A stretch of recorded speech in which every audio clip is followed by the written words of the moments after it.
Welcome to the Loveall Sales Podcast. My voice is still a little raspy, so bear with me, but I am fired up today. The reason why I'm fired up today is because we are going to talk about an industry that I absolutely love. That industry is called sales. It is the greatest profession in the entire world. That is my belief. Why? It's because I am very lucky that I found sales. Without sales, I would not became who I am, and that is because of my mentor. Because I used to not even want to talk to people. I was an introvert. I can go on and on. Sales built me who I am, and I love who I am. But also, let me say this. It's very much like Uncle Ben, his lesson to Peter Parker, in Spider-Man was, with great power comes great responsibility, and how true it is. Because, character,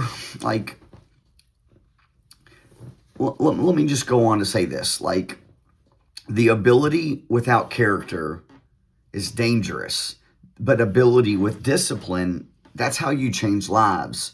In the real life, it very much applies because leadership, let's kind of go down just a small path right here. People follow what you do, not what you say. And it's true.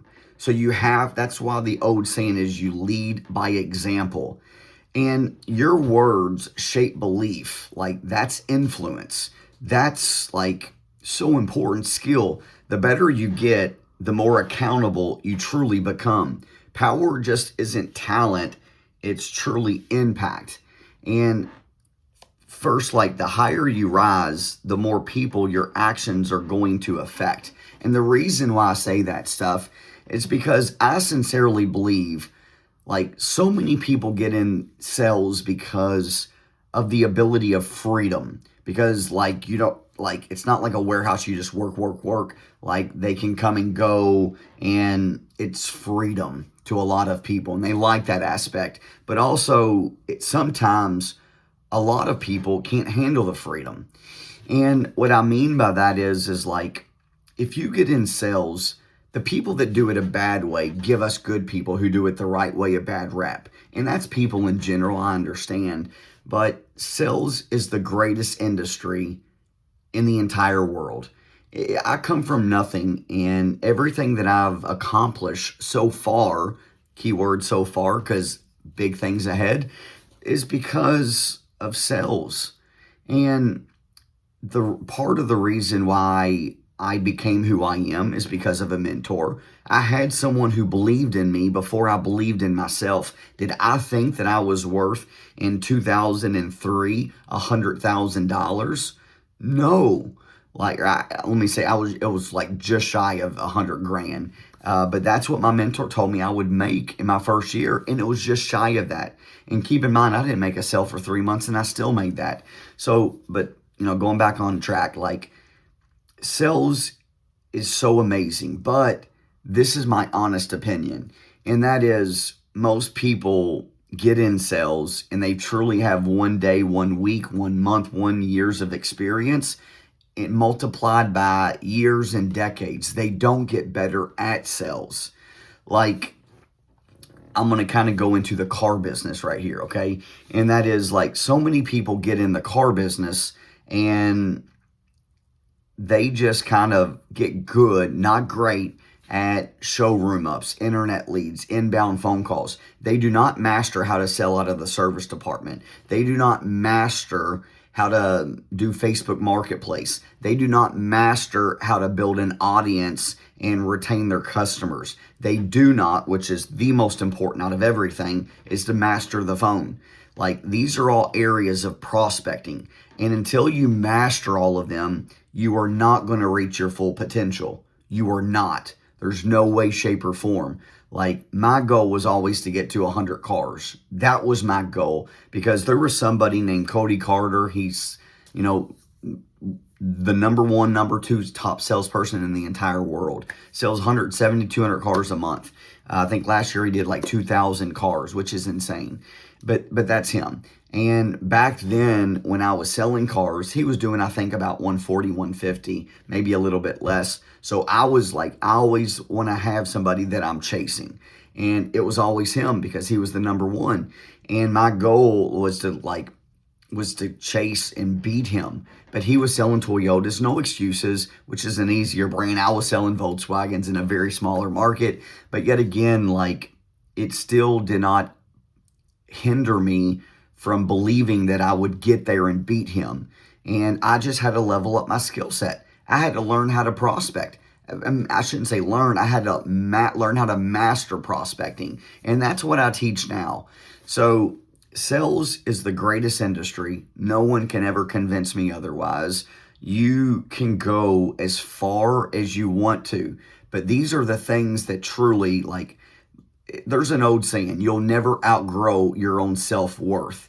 And what that means is like most people don't invest in themselves. That's part of the reason why they never truly get to the level that deep down inside they want. They just don't, they choose not to invest in themselves, to have a mentor, to become better, to become the best version of themselves. So I was speaking with somebody yesterday, and this individual, I speak with a lot of people yesterday, okay? And there was two people that stood out. One person, this individual, he reached out to me probably 4 or 5 months ago. And this individual never invested in himself, okay? And, what I told him that I would provide for him, he just didn't believe, I guess, it was worth it. Or I didn't, when two people meet, one person gets sold, I didn't sell good enough, whatever the case is. And I reached out to him yesterday because I'm following up with people, and he was like, I was like, so how's your month going, man? How's it treating you? He was like, terrible, man. It's, and understand this, like my best month ever in the car business was February. I didn't have an assistant. I fired him the month before. Sold 64 and a half cars in February. And the reason why I share that with you, there's never no excuses with me. It's either excuses or results. And if I have a bad month, it's on me. It's on no one else. Blaming it on the market, blaming it on, the president, blaming it on the economy, the dealership size, the dealership's inventory. When I sold 64 and a half cars, we probably didn't have 120, 130 on the ground. There's no excuses. Your skill set, your mindset, your habits are everything. The discipline, like that, your mindset, skill set, that is habits. That is everything in sales.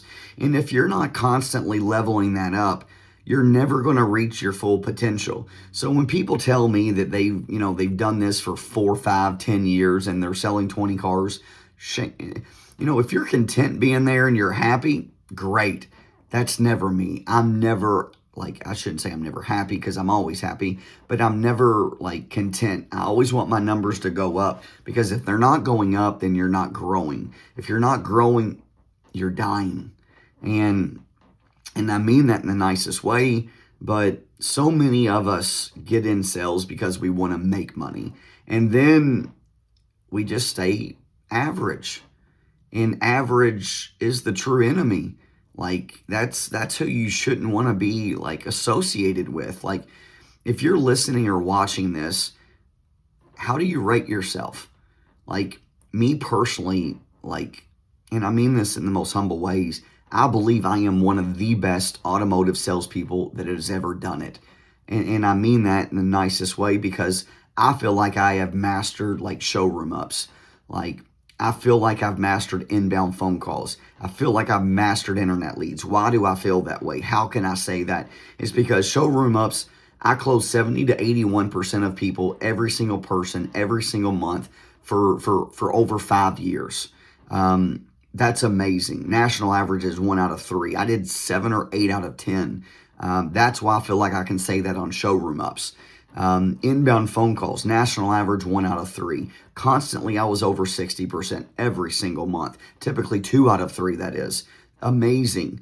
Inbound, let's say internet leads, national average 9, 10%. Consistently, most months I was 14%.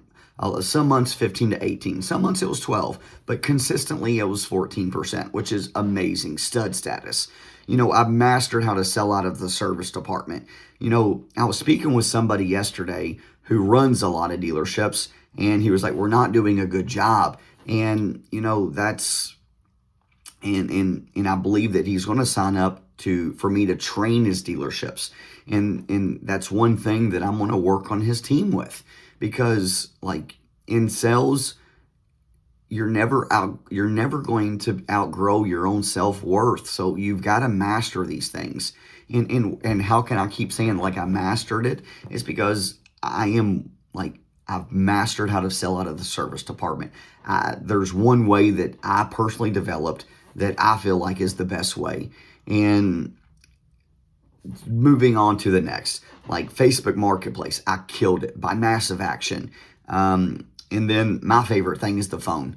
Like in the automotive industry, there's no one like me in the automotive industry. Why can I say that? It's because I used to sell over the phone, and selling over the phone is completely different. It is a completely different sell. So I took those same sales like techniques of layering questions, getting buyers down the sales funnel real quick by asking for a commitment. This stuff is not trained in the automotive industry, and I was speaking with a different gentleman yesterday, and this gentleman too runs dealerships as well. And he was like, dude, like you sell completely different and I love it. He was like, and then we started talking, and I told him what I used to do. And he was like, dude, that makes sense. Meaning selling over the phone. Like I feel like a lot of more automotive people are more passive. I feel like they're more robots. And I mean that in the nicest way, but it's just like, when selling over the phone, I think those salespeople are better salespeople. And some of you all are going to, like when I sold over the phone, it's a different type of sale. But when I got into car sales, I was like, well, these people actually get a tangible asset, because then selling over the phone, they get a piece of paper. It's completely different. So tangible, intangible, and you had to do a lot more like selling from the senses, selling from a financial gain, selling from future selling, more reassurance. So that's how I selling cars. And that's part of the reason, in my opinion, why I closed 70 to 81%. That's part of the reason why I was able to grow to, 50, 60 cars a month really, really fast, when other people, they never get there, or they take a long time to get there. But again, going back to why sales is the greatest industry that you can ever be associated or be lucky to be a part of, it's because the sky is the limit. You truly write your own paychecks, meaning like how hard you work, your skill set, habits, discipline, that all. If you're looking at your paycheck and you're like, I want to make more, then you just need to become a better version of yourself. The better version of yourself, you're going to make more money. Like right now, like I am a business owner, and like growing this business, it's completely different than just, it is sales, but yet again, it's truly like growing a business, getting an audience. It's different, and I've never done it before. So that's the reason why I've not mastered it yet. And that's why the numbers are what they are. And, there's like one sales trainer, Andy Elliott, he's figured it out. Do I feel like I'm a better salesperson than him? 100%. And the reason why, but from a company standpoint, I'm not. And that's why the numbers, they don't reflect it yet. But yet again, will they? 100%. Because I am figuring things out now. The first several months, like it was really just, and it's always learning how to just run a business, a sales training company, and get it up and going. But the last month has been the best month. And every month, the numbers just keep going up, just like I was doing car sales. So the reason why I say that is because it's similar to sales. Like that's why I have a mentor right now teaching me how to grow this sales training company. because that individual, he has done it. And who do I want to learn from? Somebody that's done it. And let me also say, there's this one salesperson, not going to mention his name. He works for a terrible dealership. And the reason why I say that is multiple reasons. And I hate bashing people or dealerships, just not who I am, but calling a spade a spade. So like this individual was the top salesperson last month, okay? And this individual invested in himself. Dealership wasn't willing to do it. He did it himself. Kudos. Got great results, okay? Became the number one selling salesperson last month. Like completely different. When I first met him, I think he was doing like 12, 13 cars. Last month he did 20.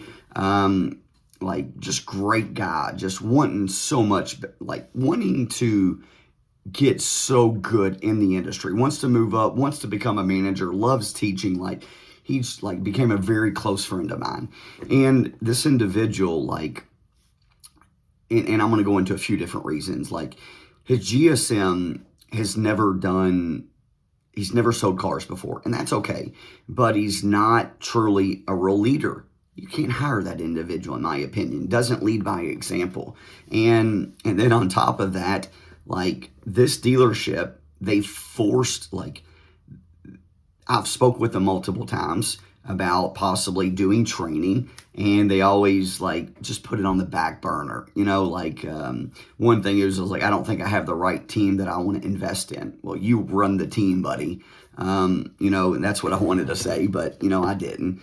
And then on top of that, they forced him to take a manager role without a manager pay. Like, I want you to start training everybody. Like, come on now, that's going to take time away, no pay. And then I want to make sure that, they stacked all kinds of stuff on this individual. So now this month, his numbers have dropped. He's making less money, but yet he's got more responsibilities.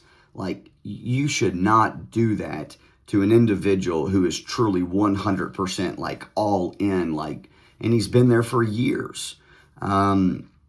It's just like, we have to appreciate people a lot more than we do. That's the reason why 42% of people get out of the auto industry within inside of 90 days.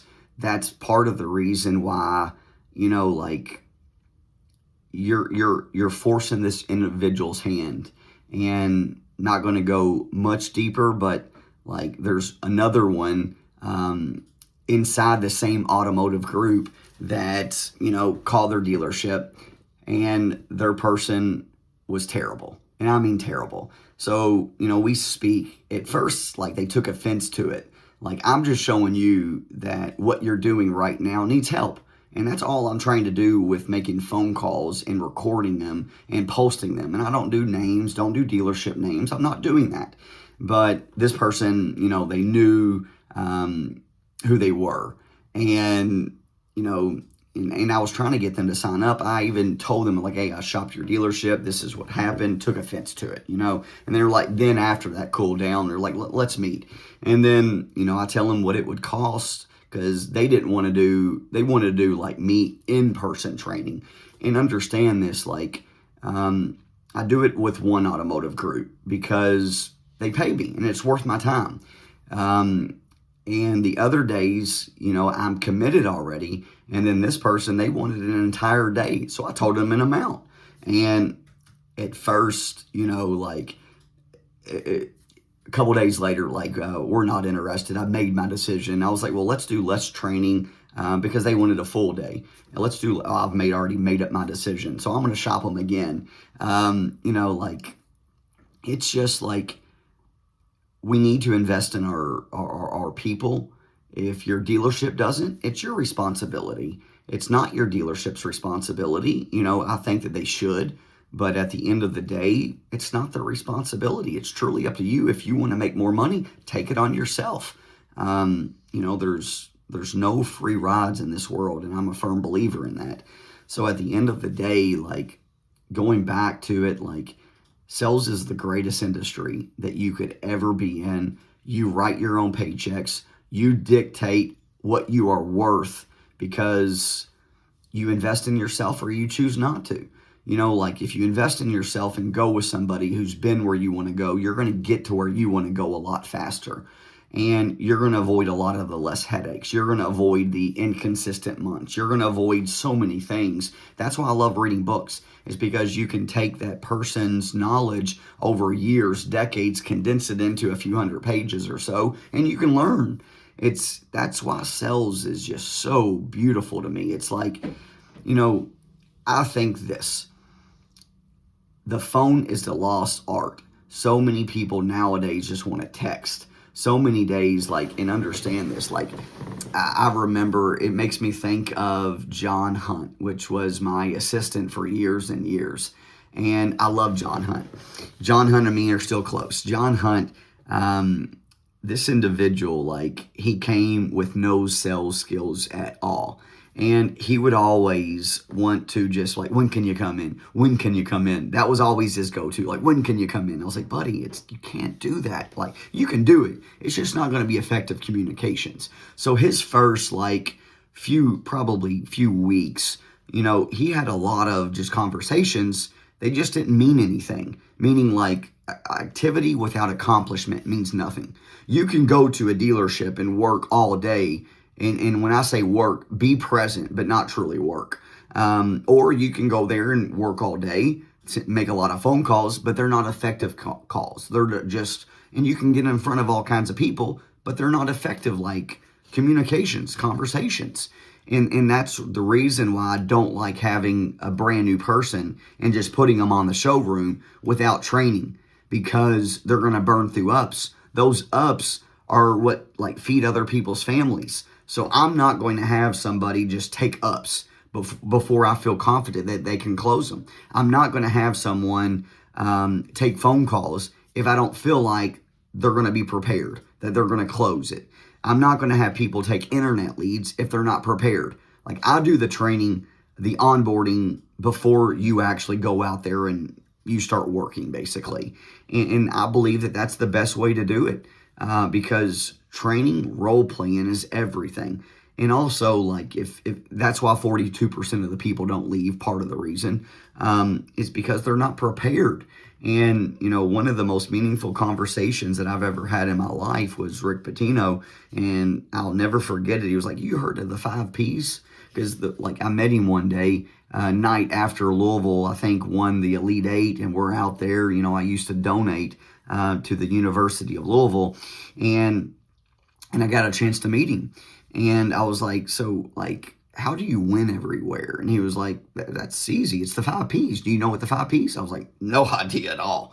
And he was like, proper preparation prevents poor performance. And it's true in sales too, because the people that are prepared, they win more than anything else. They win in a big way. I've always heard this, don't know if it's true, 90% of the salespeople make 10% of the income. 10% of the salespeople make 90% of the income, because those individuals are prepared and they make the most money. But also, let me say this, I speak with a lot of people and they're like, how do you deal with this kind of person, with this kind of person? For the most part, my process was always the same. I never changed it. I'm going to ask pretty much the same questions every time. I'm pretty much going to use the same stories every single time, because they're effective and they work. That's why, movies, if you have a blockbuster movie, do you change it? No. It's going to continue to be a blockbuster movie. Like Steph Curry, he misses a few shots. Does he change the way he shoots? No. At first, you need to keep changing stuff until you get your process in order. But once you get it down, that's when you roll. That's when you want to get in front of more people. That's when you continue, once you master the phone, and it takes a little bit to master the phone because it's different. You got to learn how to read people over the phone. You got to learn how to really sense when you win people over, when you win their trust. Completely different sell. But it's just, sales is the greatest thing. You will get what you put in. If you want to stay average, stay average. But deep down inside, people want more. And what does it take to get more? Invest in yourself. it will take you a lot longer to figure everything out by yourself. And I mean a lot longer. Like, I've done sales for 23 years. Like, the stuff that's in this brain, no one can ever take away from me. And, if I lost everything, I can gain it back because of my abilities. And it's the same way if you treat it that way for you. So if you are an automotive sales professional, I would sincerely love to work with you. I have programs for all budgets. The most important thing that I just want you to train. I want you to get better. I sincerely want you to have a better life. Like, sincerely. If you are a manager, like, invest in your staff. I've got programs. I want to sign up 100 dealerships this year. That's my goal, at least 100 dealerships. I'm running a promotion for the first 100 dealerships, $75 a person. Any dealership can invest $75 in your person. Any dealership. Like, if you got 10 people, that's $750. You add a few managers, that's $1,000. Instead of discounting as many cars, invest that money. Make your people better. Like, that's part of the reason why I train automotive, is because I think that it needs a lot of help, this industry. And I sincerely believe that. Like, it's an amazing industry, but yet again, there's a lot of flaws in making your people better. I don't believe in just hiring anybody. Don't believe in just throwing anybody out there. Onboarding the right way, treating them the right way, having a great culture. These are all things that we need to work on. And the more we work on them, the turnover rate's going to go down. More people, by doing things the right way, more people are going to enjoy the car buying experience. You can do both. Like, you can have like fun. You can have a profitable dealership. You can do everything the right way. But in my opinion, it all goes back to training. Your people want you to invest in them. It shows that you want them to have a better life. So invest in them. So reach out to me if you're a salesperson. Reach out to me if you are a manager, principal, owner. Like, I will do something for you. And that is to make your sales staff, your managers better. And I promise you, like, it will help you. There's one group that I recently, I shopped all of them, every single dealership. They had five or six, I forgot which one. And every single one was like not a good phone call. And one of them was even a manager that's done this for, I think he said, like 20 years. And he was one of the worst ones. And I sent the owner a message, and I was like, hey, I shopped your dealerships, and this was before I even posted them. And I was like, hey, I shopped your dealerships. Like, in my opinion, you're losing dozens of deals every single month. That's a lot of money. You average it out over a year, you're talking over $1 million that you're just leaking. Never responded. And, it's like, there's a huge opportunity for sales training. And I want to be that individual, like, and understand this. Like, there's a difference between sincerely, like, training your staff, meaning being prepared, and not. If you want me to shop your dealership and prove it to you, I'd love to. At the end of the day, you should want your staff to get better. If you were a salesperson, you should want to get better. What does that take? A small investment in yourself, in your dealership. And that's it. So I hope this, sales is amazing. I hope this podcast really hit home. Share it with people. I would love for you to do that. Reach out to me. If you need anything, the cell phone number is 502-802-9469. I'd love to connect. I am committed to making this industry better. Have a great day. God bless. Believe in yourself, because I do.